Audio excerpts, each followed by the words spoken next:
আম্মাজান আয়েশা সিদ্দিকা রাদিয়াল্লাহু আনহা নবীজির সুন্নতি চুল এইভাবে আঙুলগুলো দিয়ে চুলগুলো খিলাইল করতেছে। আল্লাহর রাসূল বলেন, আয়েশা, এই মুহূর্তে তুমি যা চাইবা আমি তাই দিব। এই মুহূর্তে তুমি যা চাইবা আমি তোমারে তাই দিব। আপনারা মনে মনে ভাবতে পারেন, আমাদের নবী তো গরিব ছিলেন, চাইবই আর কি, দিবই আর কি। আমাদের নবী কি আসলে গরিব নবী নি? যিনি ফু দিলে পাথর স্বর্ণ হয়ে যায়, উনি কি গরিব? সালমান ফারসি রাদিয়াল্লাহু আনহুকে উনি ছুটিয়েছিলেন। তার মালিক শর্ত দিয়েছে, ও সালমান, মুহাম্মাদের দরবারে আর যেতে পারবা না। যেতে যদি হয় বলো মুহাম্মদকে যেন তোমারে কিনে নেয়। নবীজির কাছে যখন চোখের পানি ছেড়ে সালমান ফারসি ঘটনা বললেন, আল্লাহর রাসূল বলেন, তোমার দাম কত তোমার মালিককে জিজ্ঞাসা করবা। পরের দিন এসে খবর নিলেন, ইয়া রাসূলুল্লাহ, আমার মালিক শর্ত দিয়েছে দুইটা। এক নম্বর শর্ত, কয়েক কেজি ওজন হয় এই পরিমাণ স্বর্ণের একটা চাকা। কয়েক কেজি ওজন স্বর্ণের একটা চাকা দিতে হবে। আর 300 খেজুর গাছ, কোন বর্ণনায় 100 খেজুর গাছ। খেজুরের চারা লাগায় দিবেন। 1 বছরের ভিতরে গাছগুলো বড় হবে, খেজুর ধরবে, খেজুর পাকতেও হবে। এই শর্ত যদি পূরণ হয় তাহলে আমার দাম হবে। আল্লাহর রাসূল বলেন, যাও, পূরণ করা হবে, তোমারে খরিদও করব। পরের দিন গেছে, রাস্তায় পাইছেন হযরত ওমর। নবীজি পিছনে পিছনে যাওয়া শুরু করলেন। কই যাইবেন, কি করবেন, এইগুলো কোনো আদব, সর্বোচ্চ আদব, শিষ্টাচারিতা শিখায়া গেছেন তারা। রাস্তায় পাইছেন আল্লাহর রাসূল যাচ্ছেন, উমর পিছনে পিছনে সাথী হয়ে গেলেন। সালমান ফারসির মালিকের বাড়িতে যখন ঢুকবেন, মালিক তাকায়া দেখেন রাসূলের পিছনে ওমর। কাঁপনি শুরু হয়েছে। চাউলের দাম 70 টাকা, যদি কেউ চায় 250 টাকা কেজি। আসামি না? গোলামের সাধারণত যেইভাবে দাম দর আছে, সেই নিয়ম ভঙ্গ করে উল্টা নিয়মে যখন দাম চায়া দিছে, সে তো তার অপরাধের মধ্যে আছে। আল্লাহর রাসূল বলেন, ভয় নেই, তোমার উপরে কোনো জোর করা হবে না। কোথায় রে? খেজুরের চারা রেডি নি? জি হুজুর, জায়গাও তৈরি আছে, চারাও রেডি আছে। নবীজি এক একটা চারা হাতে নিলেন। আল্লাহর পয়গম্বর বলেন, আমি মুহাম্মাদুর রাসূলুল্লাহ, আমি বলছি 1 বছরের ভিতরে তুমি বড় হইও, খেজুর ধরায় পাকায়া দিও। বলে বলে এক একটা চারা পুরা বাগান লাগায়া দিলে। রে সালমান, তোমার মালিক রে বলো আসার জন্য। মালিক সামনে আসছেন। দেও একটা পাথর, দেও তোমার হাতে। মালিক পাশে ছিল একটা পাথর, এটা নবীজির সামনে দিলেন। আল্লাহর রাসূল বরকতি ফু দিলেন, তার হাতেই পাথরটা স্বর্ণের টুকরা হয়ে যায়। উনি বুঝি গরিব না ধনী?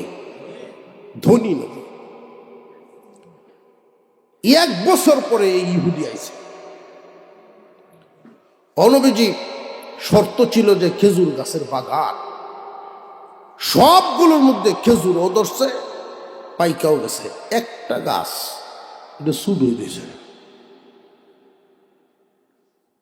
হযরত উমর বলেন, এই কাহিনী তো আমি জানি না। 1 বছরের ভিতরে খেজুর ধরে ভাগ্যে গেছে তোমার বাগান। এমন কাণ্ড হইব যদি আমি জানতাম, এই গাছটা তো এটা আমার হাতের লাগায়,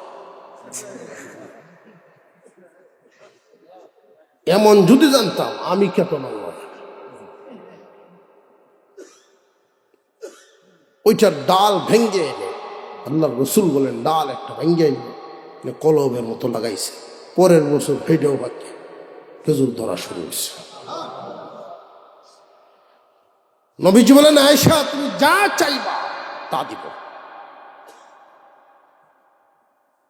আপনার মধ্যে যদি কেউ গ্রহণ করো, দেখুন যে কে যদি কোন বলে নবীর অনুসরণ করি, কই আপনার টাসা বিপদ হবে। বাজারও যে দোকানটা আছে এটা ছায়া বই। হুজুর সাল্লাল্লাহু আলাইহি ওয়াসাল্লামের যিনি বিবি আয়েশা, উনি কার মেয়ে? সৈয়দ আলীর মেয়ে না, আবু বকর সিদ্দিক রাদিয়াল্লাহু আনহুর মেয়ে, যার শানে আল্লাহ কুরআনে আয়াত নাযিল করেছেন, যার উত্তম আখলাক, উত্তম চরিত্র, উম্মুল মুমিনিন আম্মাজান আয়েশা সিদ্দিকা রাদিয়াল্লাহু তাআলা আনহা। উনি পেরেশান হয়ে গেলেন, কি চাইবেন, কি চাইবেন, কি চাইবেন, ঠকে নিয়ে যান। উনি বলেন, হুজুর আমার একটু সময় দেন। উনি গেলেন ওনার আব্বাজান আবু বকর সিদ্দিক রাদিয়াল্লাহু আনহু কাছে। ও আব্বা, রসুল বলেছেন আমি যা চাইব তিনি তা দিবেন, আপনি শিখায়া দেন কি চাইতে পারি, আমি তো ভয়ে ভয়ে আছি। নবীজি বলেন, যা চাইবা তা পাইবা। বাবা গো, শিখায়া দেন কি চাইতে পারি। আবু বকর কতক্ষণ চুপ থেকে তিনি বললেন, মারে, দুনিয়ার অন্যান্য স্বামীর মতো তোমার স্বামী না, উনি যা বলছেন তা দিবে। তবে আমি শিখায় যদি তোমারে দেই, বুঝতে পেরেছি তোমার মন আমি বুঝি, তুমি যা পাইবা সবার আগে আমারে দিবা, কথা দেও। যে আমি কথা দিলাম আমি যা পাবো সবার আগে আমি আমার আব্বার সামনে পেশ করব। তুমি গিয়া জিজ্ঞাসা করো, নবীজি মেরাজ যখন করেছেন দুই বন্ধু আল্লাহ এবং রসুল, মেরাজ গমনে দুইজনের কত ধরনের আলোচনাই তো করলেন। ওই কথাগুলো উম্মতের কাছে আপনি বর্ণনাও করেছেন। নবীজি এমন কোন গোপন কথা আছে নি যেই কথাটা এখনো কাউকে আপনি বলেননি? যদি এমন কোন গোপন কথা থাকে, ওই কথাটাই আজকে আমি জানবার চাই। আম্মা জান আয়েশা গেলেন, নবীজি মেরাজ থেকে আসার পর গোপন কোন কথা এমন আসেনি যেটা এখনো আপনি কাউকেই বলেন নাই? ওই কথাটা আপনি আমারে জানায় দেন। আল্লাহর পয়গম্বর বলেন, আয়েশা রে, বুঝে ফেলেছি, এটা আমার আবু বকর শিখায়া দিছে। আবু বকর আমাকে যেমনে চিনছে, পৃথিবীর কেউ আমার এইভাবে চিনতে পারে নাই। এই জন্য আবু বকরের বদলা আমি নবী দিবার পারি নাই, এটা দিবে স্বয়ং আল্লাহ। আল্লাহ পাক রব্বুল আলামিন শেষ নবী পাঠায়া দিছেন, নইলে আবু বকর নবী হইত। সমস্ত নবীগণের পরেই যার মর্যাদা, পৃথিবীর সবচেয়ে দামি মানুষ, নবীগণের সিরিয়ালে নবীগণের জামাতের পরেই পৃথিবীর জমিনে যত মানুষ এসেছেন আরো আসবেন, সবচাইতে দামি মানুষ আবু বকর সিদ্দিক। হুজুর সাল্লাল্লাহু আলাইহি ওয়াসাল্লাম বলেন, আয়েশা আজ থেকে সেই গোপন তো আর গোপন রইল না। আমি আমার আল্লাহর সাথে যখন কথা বলি, উম্মতের গুনাহ মাফ করে জান্নাত নেওয়ার সুপারিশ চালু করি, শেষ পর্যন্ত আল্লাহ আমাকে এই কথা বলেছেন, আপনার কোন উম্মত যদি আমল নামায় ঘাটতিও থাকে, নেক আমলের ঘাটতি আছে, আমি উসিলা খুঁজতে এমন উসিলাও থাকবে, সারা জিন্দিগির মধ্যে যদি এমন একটা আমলও থাকে যার মধ্যে এই গুণ থাকবে, মানুষের ভাঙ্গা মন জোড়া লাগায় দেয়, মানুষের মন ভাঙ্গার কারণ না হয়, খারাপ মন ভালো করে দেয়, ভাঙ্গা মন জোড়া লাগায়, ভাঙা সম্পর্ক জোড়া লাগায়া দেয়, মোহাব্বত সম্পর্ক কমতি এটা বাড়ায়া দেয়। এই গুণটা যার মধ্যে থাকবে, ভাইয়ে ভাইয়ের মিল বাড়ায়া দেয়, আচার আচরণের মাধ্যমে আত্মীয়তার মোহাব্বত বাড়ায়া দেয়। এই গুণটা যার মধ্যে থাকবে রে, এই উসিলায় আল্লাহ তারে জান্নাত দিবে। বেঁচে থাকার জন্য যা যা উপকরণ প্রয়োজন, এইগুলো আমাদের জন্য ব্যবস্থা হয়েছে আগে, আমাদেরকে পাঠাইছেন আল্লাহ পরে। পৃথিবীতে মানুষ বসবাস করার উপযোগী করে পৃথিবীকে সাজায়া, এরপরে আল্লাহ মানুষ পাঠাইছে। আমি যেই আয়াত আপনাদের সামনে তিলাওয়াত করেছি, আল্লাহ বলেন, কাইফা তাকফুরুনা বিল্লাহি ওয়া কুনতুম আমওয়াতান, কাইফা তাকফুরুনা বিল্লাহি ওয়া কুনতুম আমওয়াতান ফাআহইয়াকুম, কেমনে তোমরা আল্লাহর নাফরমানি করো? তোমরা তো সব মুর্দা ছিলা, আমি জিন্দা করছি। আমাদেরকে দুনিয়াতে এনেছেন কে? জবান খুলে আওয়াজ দিয়ে বলি, কে? কোথায় থেকে আনছেন, কোন হালতে আনছেন, ওইটাও আল্লাহ আরেক আয়াতে বলে দিয়েছে। ওয়াল্লাহু আখরাজাকুম মিন বুতুনি উম্মাহাতিকুম লা তা'লামুনা শাইআ, আল্লাহ বলেন, আল্লাহ বের করেছে কোথায় থেকে? মার গর্ভ থেকে। কোন অবস্থায় বের করেছেন?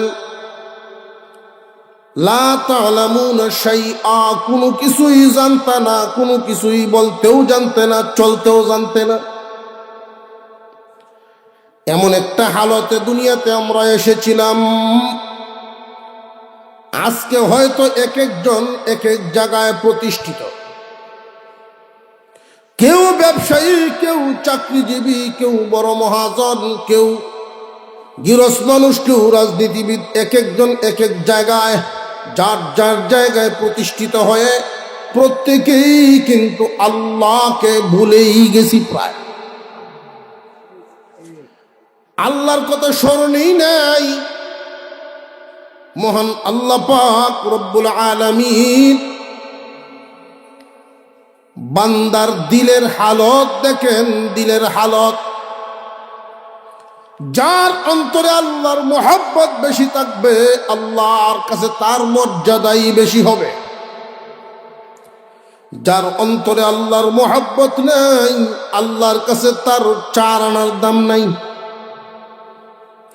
দুনিয়ার মানুষের কাছে ইজ্জত, সম্মান, মূল্য তুমি পাইতে পারো, কিন্তু এই দুনিয়ায় তুমি চিরদিন থাকবে না, বান্দা, বিদায় নিতেই হবে। এই জন্য সবাই তোমাকে বলতে পারে, আল্লাহ বলবেন না। কথাটা মনে রাখো, যেই দিন তোমার কেউ ছিল না, সেই দিন ছিলেন যিনি। আবার যখন কেউ রবে না তখনও রবেন তিনি। উনি হলেন কে? আল্লাহ। এই জন্য আমাদের বুজুর্গানে দিন রাত যখন গভীর হয়ে যেত, নীরব নিস্তব্ধে একাকী অজু করে যায় নামাজে বসে সেই নাম জপা শুরু করতেন। আল্লাহ আল্লাহ আল্লাহ আল্লাহ বলে চিৎকার করে ফেলতেন।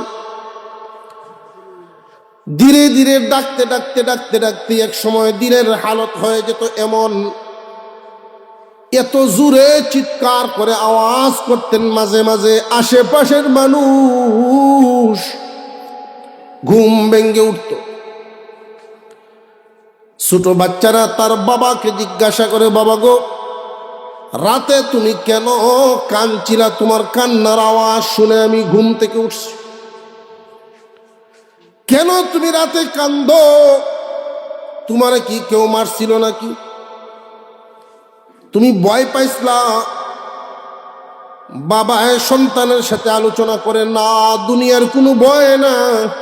দুনিয়া থেকে বিদায় হইলে আল্লাহর সামনে যাইতে হবে, জান্নাত এবং জাহান্নাম হবে। কবরের জগতে যাইতে হবে, কবর হয়তো ভালো বা মন্দ হবে।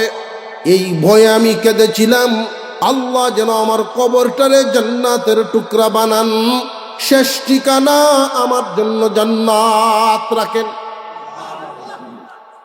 সন্তান পিতার মুখে এই কথাগুলো শুনে তার অন্তরে পাথরে খোদাই করার মতো লিখা হয়ে যায়। আফসোস, আমরা আমাদের সন্তানদেরকে লালন পালন করি, জীবনে কোনোদিন সন্তানকে আল্লাহর নাম শিখাই না। জীবনে কোনোদিন সন্তানকে আমার ইসলামের কোনো বিধান তারে বলি না, শিখাই না।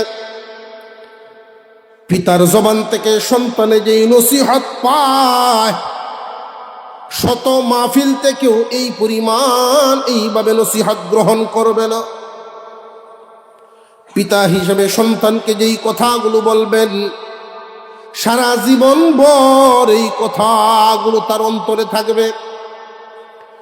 এই জন্য একজন পিতার দায়িত্ব, দস্তরখানে বসলেন, সন্তানকে খাওয়াইবেন।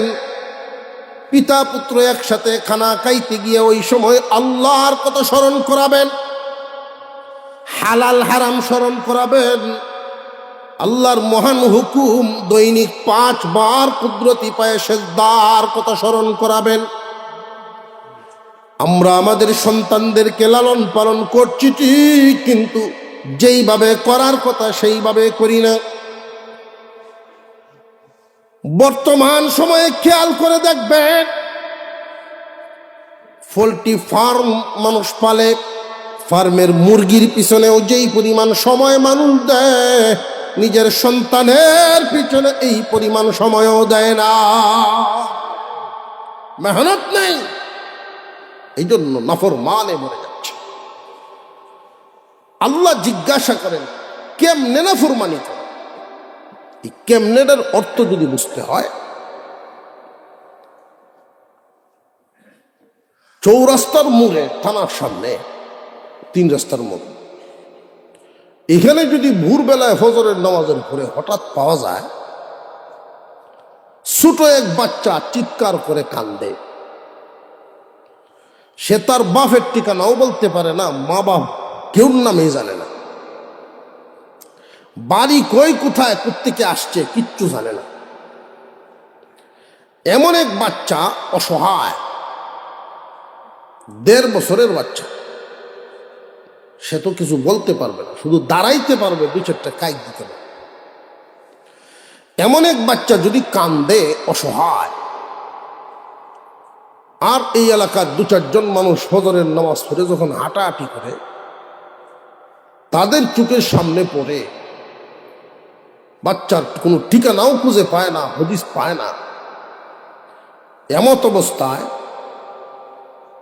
তারা কয়েকজন বলা বলি করে সিদ্ধান্ত নিল যে এই এলাকায় অমুক মানুষটা ধনী, কিন্তু আল্লাহ তারে সন্তানাদি দেন নাই। তার কাছে এই সন্তান দিয়ে দাও, নিজের মনে করে লালন পালন করো। যদি গার্জেন কখনো আসে ফেরত দেওয়া হবে। গার্জেন কখনো আসেও নাই, ফেরতও দেওয়া হয় নাই। এই বাচ্চাটারে নিজের মনে করেই উনি লালন পালন করলো, পড়াশোনা করাই, বাজারে বড় ব্যবসাও দেয়া দিল, বিয়ে শাদী করায়া আলাদা সংসার পেতে দিছে। ওই যে অসহায় শিশুকে সেখান থেকে এনে তারে আজকে প্রতিষ্ঠিত করে দিল, তার পিছনে ইহসান, দয়া, এই লোকটার কম না বেশি? কিছু না, অনেক অনেক বেশি। এখন যদি প্রতিষ্ঠিত হওয়ার পর দেখা যায় তার বিরোধিতা করে, যে তার পিছনে ইহসান করছিল, যে তারে রাস্তার থেকে এনে লালন পালন করাইল, পড়াশোনা করাইল, প্রতিষ্ঠিত করে দিল, যদি তার বিরুদ্ধাচরণ করে, তো আমরা কি বলবো তার ব্যাপারে? আমাদের বলার অবস্থাটা, ভাষাটা হবে, মানুষ এত নিম হারাম কেমনে হয়? ঠিক না বেঠিক? এই কেমনেটা অর্থ হইল এই, কাইফা তাকফুরুনা বিল্লাহ, কেমনে আল্লাহর নাফরমানি করো। কুনতুম আমওয়াতান, তোমরা সব মুর্দা ছিলা। ফাআহইয়াকুম সুম্মা ইউমীতুকুম সুম্মা ইউহয়ীকুম সুম্মা ইলাইহি তুরজাউন। সব মুর্দা ছিলাম, আল্লাহ জিন্দা করলাম তোমাদেরকে। মা বাবা দুইজনের মিলনের মাধ্যমে একজনের জন্ম হয়, এটাই দুনিয়ার নিয়ম। মা খুশি, বাবা খুশি, তুমি বান্দা দুনিয়াতে আগমন করবে। কিন্তু মার গর্বে কি খাবে, কেমনে থাকবে এই শীতের মধ্যে, এই চিন্তা কেউ করে নাই রে বান্দা। আমি আল্লাহ তোমার মার পেটে থাকার ব্যবস্থা করে দিলাম, মার নাবির সাথে তোমার নাবির একটা সংযোগ বসায়া দিলাম, যেন তোমার খাদ্য চাহিদা পূরণ হয়ে যায়। স্মরণ রেখো, আমি আল্লাহ যদি চাইতাম জবান দিয়া খাওয়াইতে পারতাম। নাপাক রক্ত পানি, এই জন্য আমি তোমারে খাবারটা দিয়েছি নাবির মাধ্যমে, নাবি টু নাবি। পরিপূর্ণ মার গর্ভে যখন বয়স পূর্ণ হলো, এই দুনিয়াতে আমি আল্লাহ এনেছি, তুমি আসতে পারো নাই, আমি এনেছি। আবার আরেক কথা স্মরণ রাখবেন, আমরা দুনিয়াতে আসার আগেই আল্লাহ আমাদের রিজিক ব্যবস্থা রাখছেন। বাচ্চা ভূমিষ্ঠ হওয়ার পর, দুনিয়াতে আসার পর কোন কাপড়টা পরবে, এটা কোম্পানিতে বানানো লাগে না, আগের থেকেই বানাইয়া তারাইলের কাপড়ের দোকানও। ঔষধ লাগবে, অসুস্থ শিশু বয়স তার 3 দিন, 3 দিনের বাচ্চার ঔষধ অনেক সময় লাগেনি না, লাগে না। নিউমোনিয়া হবে, ইনজেকশন লাগবে। এই ইনজেকশন তুমি দুনিয়াতে আসার পরে আমি আনাই নাই, তোমার রক্তের সাথে তোমার বডিতে কোনটা যাবে আমি আগের থেকেই এনে সব তোমার নিকটের দোকানের বাইরে রাখছি। উনি হলেন আল্লাহ। তবে আবার মরবা, দুনিয়াতে তোমাদেরকে পাঠানোই হইছে গোলামি ইবাদতের জন্য। এই জন্যই তো আল্লাহ ইবাদতের ঘর বানাইছে, খানায়ে কাবা। তিনি যদি চাইতেন বসবাসের ঘরও বানাতে পারতেন, বানান নাই কেন? যে থাকার জন্য পাঠান নাই, পাঠাইছেন যে জন্য ইবাদতের। তাই ইবাদতের ঘর বানাইছে। আল্লাহ বলেন, ঘর তোমাদের আছে, সেখানে থাকবা তোমরা যেখানে। একটা ইট স্বর্ণের, একটা ইট রূপার। সেই সুখ শান্তি আরাম আয়েশের জায়গায় আমাদের সকলকেই একদিন যেতে হবে। এতে কোনো সন্দেহ আছে? পৃথিবীর জমিনে আমরা যতদিন থাকব, আল্লাহ যে বললেন কেমনে নাফরমানি, এই নাফরমানি কেমনে, কাদের উদ্দেশ্যে বললেন, কিভাবে বললেন? মুহতারাম হাজরিন, হাসরের মাঠে আল্লাহ পাক রব্বুল আলামিন মানুষকে তিনটা ভাগে ভাগ করবে। সমস্ত ঈমানওয়ালা মুমিন মুসলমানদেরকে তিন ভাগে ভাগ করে এক দলকে আল্লাহ জাহান্নামে পোড়াইবেন, তারপরে জান্নাত দিবেন। এক দলকে খুব সহজ হিসাবে কোনো না কোনো উসিলায় জান্নাত দিয়ে দিবেন, আর এক দলকে বিনা হিসাবেই দিয়ে দিবেন। আল্লাহ পাকের নাফরমানি এক দলে অস্বীকার করে করে, আরেক দলে স্বীকার করিয়াও অমান্য করে, দুই দল নাফরমান। একদল হইল কাফের, কুফার, মুশরিক, বেঈমান, তারাও আল্লাহর নাফরমান। যারা আল্লাহকে স্বীকার করে যে আল্লাহ আছেন, স্বীকার করে কবর, হাসর, মিজান আছে, কিন্তু সেই অনুযায়ী ব্যবস্থা গ্রহণ করে না, তারাও নাফরমান। যে স্বীকার করে ঠিক কিন্তু মানে না। বাপের সন্তান বাপরেও স্বীকার করে, আরেক সন্তান বাপরে স্বীকার করে ঠিক কিন্তু হুকুম মানে না। একটা হলো স্থায়ীভাবেই নাফরমান, আরেকটা অস্থায়ী নাফরমান, অবাধ্য দুটাই। স্বীকারোক্তির মাধ্যমে যে তুমি পিতা হিসেবে তার জায়গা দিলা, সেই হিসেবে তার মৃত্যুর পরে তুমি তার ওয়ারিশ রেখে যাওয়া সম্পদের বন্টন পাইবা, তার দয়া পাইতা না। বুঝে আসতেছে? তার দয়া মিলবে না। আর যে ব্যক্তি অস্বীকারই করে সে তো ওয়ারিশই পাবে না। আল্লাহকে যারা অস্বীকার করে চিরস্থায়ী জাহান্নামে কখনো মুক্তি মিলবে না। স্বীকার করে ঠিক কিন্তু পালন করে না, চিরস্থায়ীভাবে জাহান্নামে যদিও না হয়, সহজ হিসাবেই বলেন বিনা হিসাবেই বলেন, জান্নাত এভাবে পাবে না। কারণ আল্লাহর দয়া নাই, জান্নাতও সরাসরি নেই। জান্নাত পাবে শুধু স্বীকারোক্তির কারণে, জান্নাত তার নামে থাকবে। পাইব সে কখন? সাজা কাটা হবে যখন। এই নাফরমানির কারণে আল্লাহকে যারা স্বীকার করে ঠিক ঈমান আছে কিন্তু নাফরমানি তার মধ্যে, আল্লাহর দয়া ছাড়া কেউ জান্নাতে যেতে পারবে না। আল্লাহর দয়া মানুষের উপরে আসবে আল্লাহর হুকুম মানার মাধ্যমে। আল্লাহর দয়া মানুষের উপরে আসে আরো কিছু আমলের মাধ্যমে। আমাদের অনেকেরই আছি আল্লাহর হুকুম পুরোপুরিভাবে মানতে পারি না। প্রথম কথা হলো মানার খুব বেশি চেষ্টা করতে হবে, চেষ্টা চালিয়ে যেতে হবে। অতিরিক্ত কিছু আমল আপনাদের আজকে একটা সবক, ছোটখাটো একটা সবক দিয়ে যাই।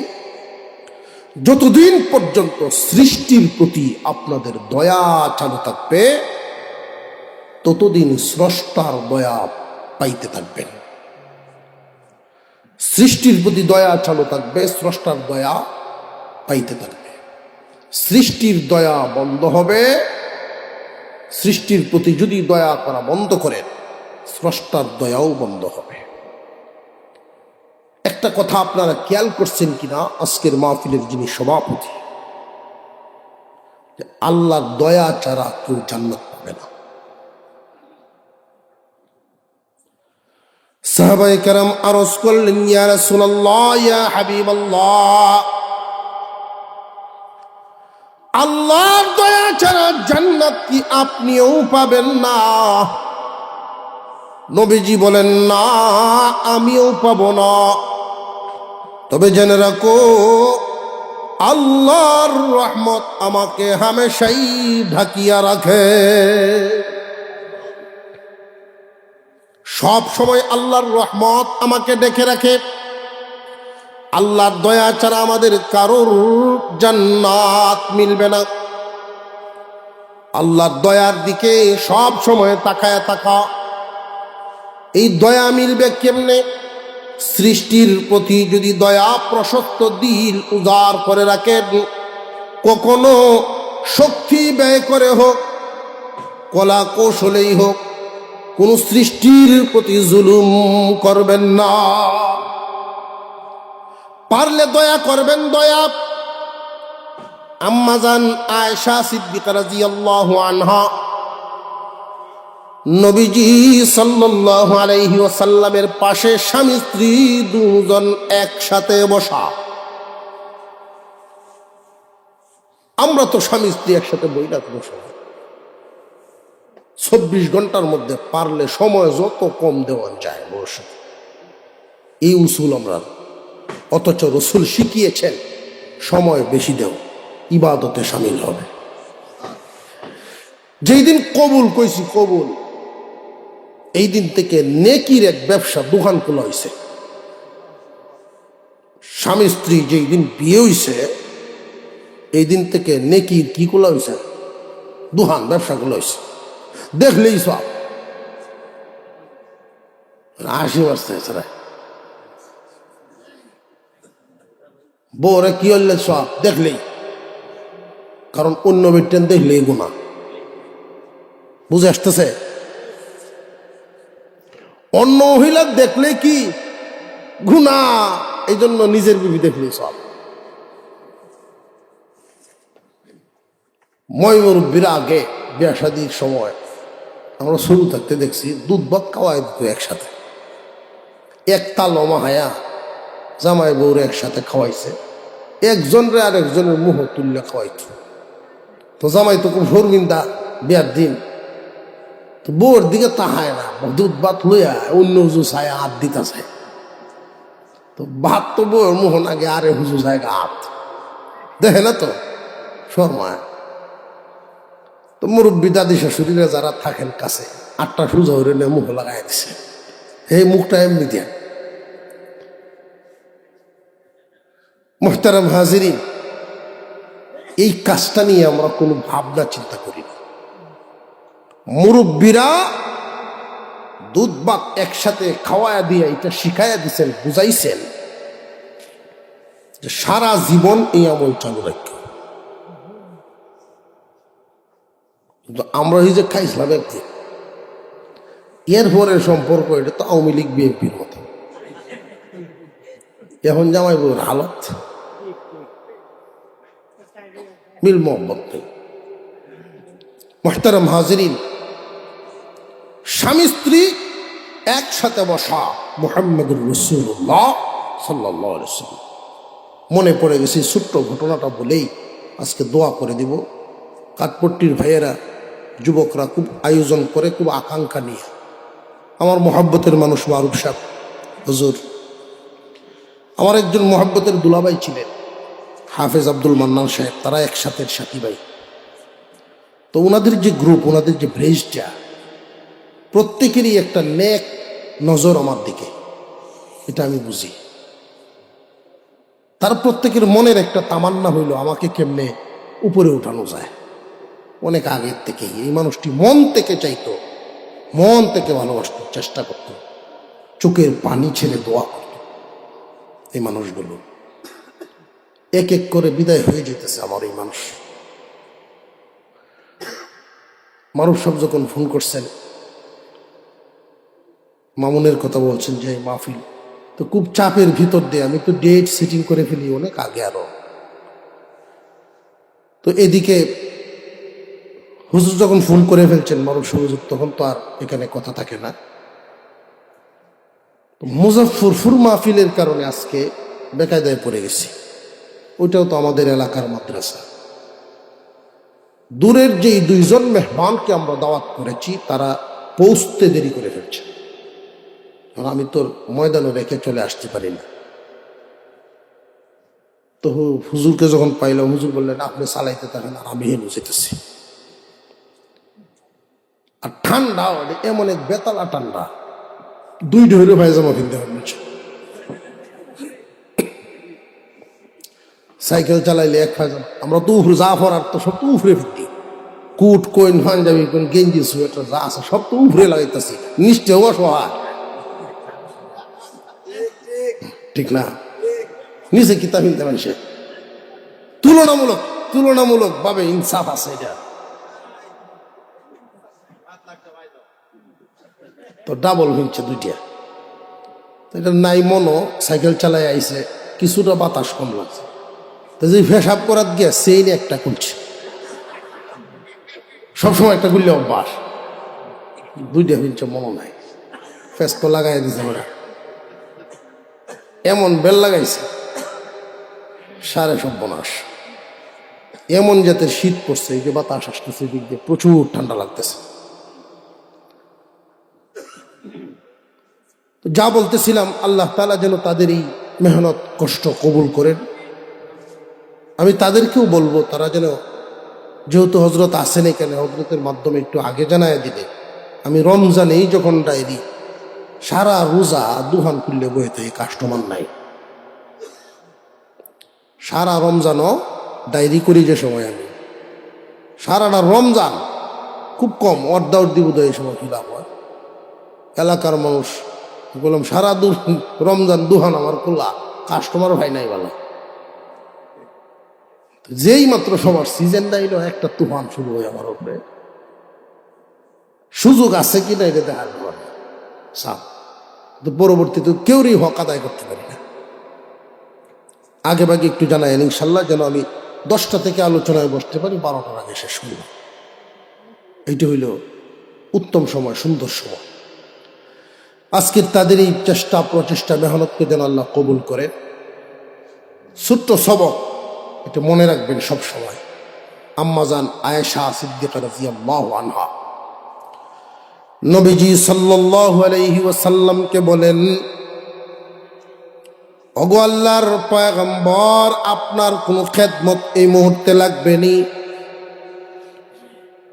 হালতটা ছিল তখন এমন, নবীজি হেলান দিয়ে বসা আছেন, সারা রাত বয়ান শুনে বাড়িতে নেওয়া যায় না, আমল পরিণত করা যায় না।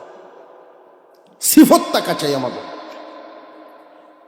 মানুষ তো বর্তমানে শয়তানের দুকায় পরে এমন রাস্তায় চলে, সম্পর্ক কেটে বেশি দেয়, সম্পর্ক জুড়ে কম কাটে বেশি, মানুষের মহব্বত জুড়ে কম কাটে বেশি। স্বামী স্ত্রীর ভিতরে মহব্বত বাড়ানোর চিন্তায় আরেকজন নাই, ভাইয়ে ভাইয়ের ভিতরে মহব্বত বাড়ানোর চিন্তা নাই, পিতা পুত্রের মধ্যে মহব্বত বাড়ানোর চিন্তা নাই, মা মেয়ে বউ শাশুড়ির মধ্যে মহব্বত বাড়ানোর ফিকির নাই। আছে শুধু দূরত্ব তৈরি করার মধ্যে, যার মধ্যে এই গুণ থাকবে, মিল মহব্বত বাড়ায়া দিবে, ভাঙ্গা মন জোড়া লাগায়া দিবে। ব্যবহারের মাধ্যমেও মানুষের মন ভালো হয়নি না হয় না।